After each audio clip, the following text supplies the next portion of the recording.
Hello friends. दोस्तों, भारत मना रहा है अपना 79th इंडिपेंडेंस डे यानी कि 79वां स्वतंत्रता दिवस। आप सभी लोगों को स्वतंत्रता दिवस की बहुत बहुत मुबारकबाद।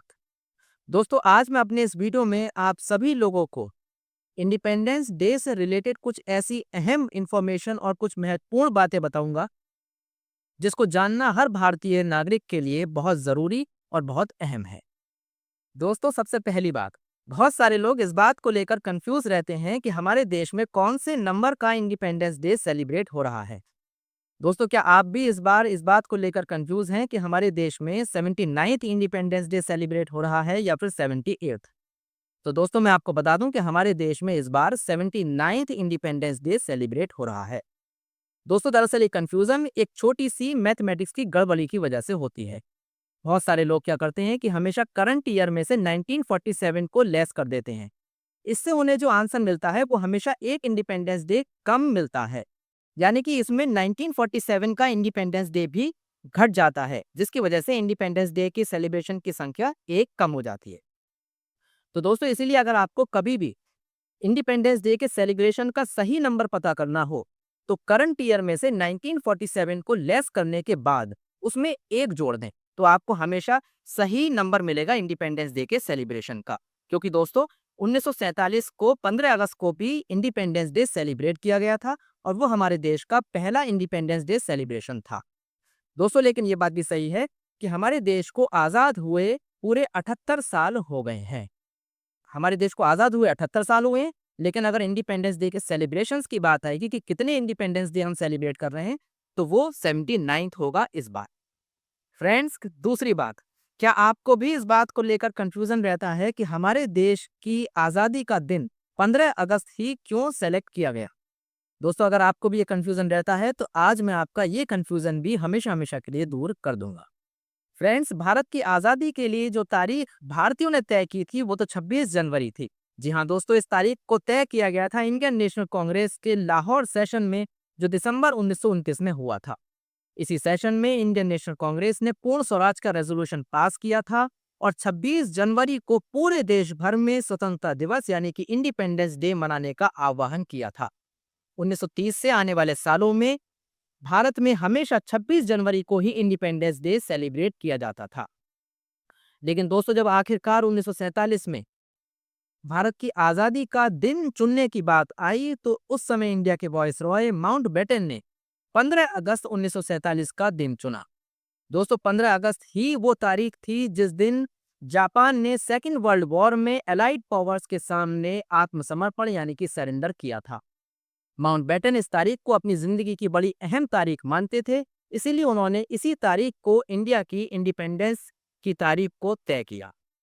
दोस्तों, अब तीसरा पॉइंट, और दोस्तों ये एक बहुत बड़ा मिथ है, ये एक बहुत बड़ी गलतफहमी है, और वो ये कि पाकिस्तान भारत से एक दिन पहले यानी कि 14 अगस्त 1947 को आज़ाद हुआ था। और दोस्तों, उसकी वजह लोग ये समझते हैं क्योंकि पाकिस्तान हर साल 14 अगस्त को ही अपना स्वतंत्रता दिवस यानी कि इंडिपेंडेंस डे मनाता है। दोस्तों, ये बात आधी सच और आधी झूठ है। दोस्तों, ये बात तो सच है कि पाकिस्तान हर साल 14 अगस्त को ही अपना इंडिपेंडेंस डे मनाता है, लेकिन ये बात बिल्कुल झूठ है कि पाकिस्तान को आज़ादी 14 अगस्त 1947 को यानी कि इंडिया से एक दिन पहले मिली थी। फ्रेंड्स, इंग्लैंड की पार्लियामेंट ने उस समय एक कानून पास किया था जिसका नाम था इंडियन इंडिपेंडेंस एक्ट 1947। दोस्तों, इस कानून की धारा 1 यानी कि सेक्शन 1 में ये बिल्कुल साफ लिखा है कि इंडिया और पाकिस्तान दोनों देश 15 अगस्त 1947 को ही आज़ाद होंगे। आपकी स्क्रीन में इस कानून का स्क्रीनशॉट लगा हुआ है, आप देख सकते हैं। दोस्तों, अब सवाल ये उठता है कि जब पाकिस्तान और इंडिया दोनों 15 अगस्त 1947 को ही आज़ाद हुए थे, तो फिर पाकिस्तान अपना इंडिपेंडेंस डे 14 अगस्त को सेलिब्रेट क्यों करता है? दोस्तों, दरअसल पाकिस्तान में 29 जून 1948 को कराची में उस वक्त के प्रधानमंत्री लियाकत अली खान की कैबिनेट के मिनिस्टर्स के साथ में एक मीटिंग हुई थी और इस मीटिंग में ये फैसला लिया गया था कि अब से हर साल पाकिस्तान 14 अगस्त को ही अपना इंडिपेंडेंस डे सेलिब्रेट करेगा। लियाकत अली खान ने अपनी इस मीटिंग में मिनिस्टर्स को यह भी बताया था कि ये फैसला अभी अंतिम नहीं है और मोहम्मद अली जिन्ना की सहमति के बाद ही इसको फाइनल किया जाएगा। बाद में मोहम्मद अली जिन्ना की सहमति के बाद से इस फैसले को फाइनल किया गया और तब से लेकर आज तक पाकिस्तान 14 अगस्त को ही अपना इंडिपेंडेंस डे सेलिब्रेट करता है।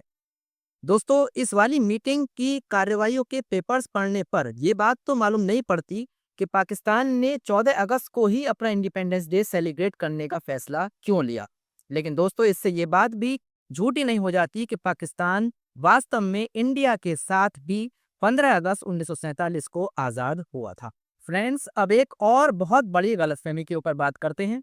दोस्तों, दरअसल बहुत सारे लोगों का ये मानना है कि 15 अगस्त 1947 को जवाहरलाल नेहरू जी ने लाल किले पर तिरंगा फहराया था। दोस्तों, ये बात भी आधी सच और आधी गलत है। दोस्तों, ये बात तो सच है कि जवाहरलाल नेहरू जी ने 15 अगस्त 1947 को तिरंगा फहराया था, लेकिन वो जगह लाल किला, दिल्ली की लाल किला नहीं थी, बल्कि वो दिल्ली के ही इंडिया गेट के पास प्रिंसेस पार्क था। जी हाँ दोस्तों, 15 अगस्त का पूरा प्रोग्राम का शेड्यूल हमारे पास है और वो इस समय आपकी स्क्रीन पर शो कर रहा है। आप 15 अगस्त के पूरे टाइम शेड्यूल को अपनी स्क्रीन पर देख सकते हैं। दोस्तों, दरअसल जवाहरलाल नेहरू का ये प्रोग्राम था इंडिया गेट के प्रिंसेस पार्क पर और अनुमान लगाया गया था कि इस फंक्शन में यानी कि इस समारोह में 30,000 भारतीय शामिल होंगे। लेकिन दोस्तों, ये अनुमान बिल्कुल गलत साबित हुआ और 30,000 के बदले कुल मिलाकर 5 लाख करीब लोग उस समय इस समारोह में शामिल हुए थे। इतनी भीड़ थी कि कुछ लोगों का कहना था कि इतनी भीड़ भारत में इससे पहले कभी नहीं देखी गई है। अगर भारत में कुंभ मेले को छोड़ दिया जाए तो उस समय तक इतनी भीड़ एक साथ एक जगह पर कभी एकत्रित नहीं हुई थी। फ्रेंड्स, चलिए अब मैं आपको प्रिंसेस पार्क में झंडे फहराने की इस फंक्शन की कुछ दिलचस्प बातें बताता हूँ। दोस्तों, तय कार्यक्रम के अनुसार नेहरू जी को प्रिंसेस पार्क में एक स्टेज पर भारत के झंडे को लहराना था। नेहरू जी जब स्टेज पर पहुंचे तो उनकी नजर माउंटबेटन की बेटी पामेला माउंटबेटन पर पड़ती है।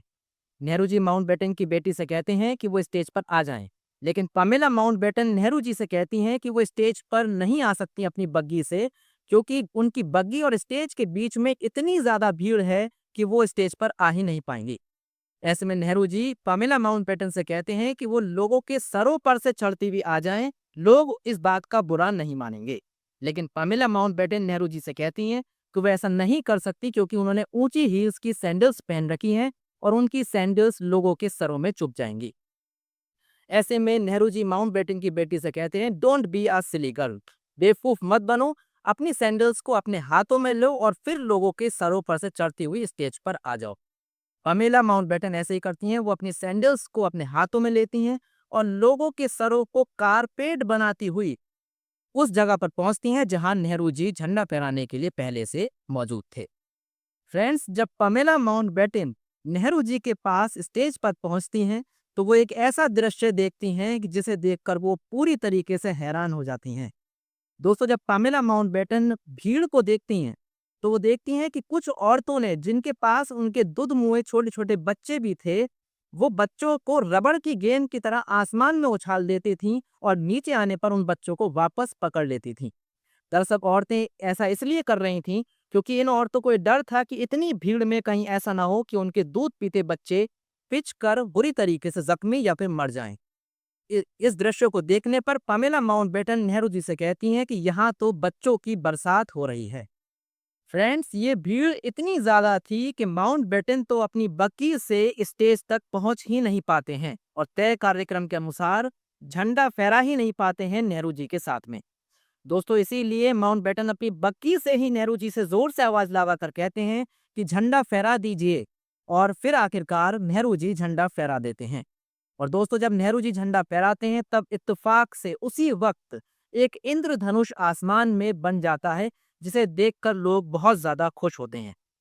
दोस्तों, ये इतनी खुशी का पल था कि उस वक्त वहां मौजूद सभी भारतीय अपने उन सारे दुखों, सारे गमों को भूल चुके थे जो उन्हें स्वतंत्रता संग्राम में अंग्रेजी सरकार से मिले थे। तो फ्रेंड्स, देखा आपने कि नेहरू जी ने 15 अगस्त 1947 को दिल्ली के लाल किले पर नहीं बल्कि दिल्ली के प्रिंसेस पार्क में तिरंगे को फहराया था। लेकिन दोस्तों, नेहरू जी ने अगले दिन यानी कि 16 अगस्त को दिल्ली के लाल किले पर फिर से तिरंगा फहराया था और अपनी आजादी का भाषण भी दिया था। दोस्तों, तब से लेकर आज तक भारत के प्रधानमंत्री जी 15 अगस्त को दिल्ली के लाल किले पर तिरंगे को फहराते हैं और देश को संबोधित भी करते हैं। फ्रेंड्स, अब सबसे अहम सवाल कि जब 15 अगस्त 1947 को पूरे भारत में आज़ादी का जश्न मनाया जा रहा था, तब उस समय भारत की आज़ादी की लड़ाई के मुख्य नायकों में से एक गांधी जी कहाँ पर थे?